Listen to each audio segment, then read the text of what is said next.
আমরা আজকে অল্প সময়ের মধ্যে এই প্লাস্টিক আরএফএল বা পার্টেক্স বা অন্য কোনো যে দরজাগুলি আছে আমরা এগুলি সেটিং করব। আর এগুলি সেটিং করার সময় অবশ্যই আপনাকে দুটি জিনিস ফলো করতে হবে। এক হলো সল আর এক হলো এই জাম।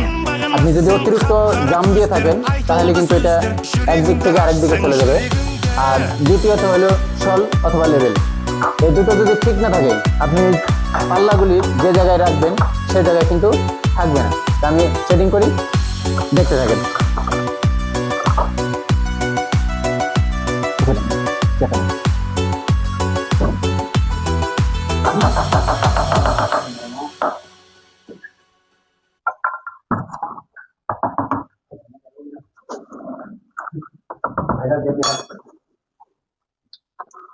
যেহেতু আমার এই পাশে প্লাস্টার আছে সেহেতু আমাকে অবশ্যই চেক দিতে হবে, চেক না দিলে হবে না।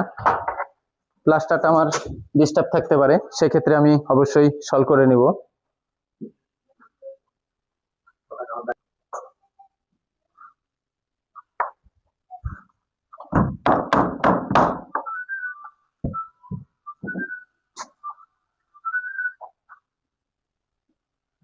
হ্যাঁ ঠিক আছে, আসলে লেবেল করলে ভালো, আর যদি লেবেল না করেন অনেক সময় সমস্যা দেখা দিতে পারে। সেই সমস্যাটা হলো আপনার এই সিটকিনিটা কখনো লাগবে না, আর যদিও এক পাশে লাগবে আর এক পাশে লাগবে না। কারণ যদি লেবেল ঠিক থাকে তাহলে অবশ্যই সিটকিনি দুই পাশেই ক্লিয়ার লাগবে। তারপরেও লেবেলটা আমি চেক দিয়ে নিচ্ছি।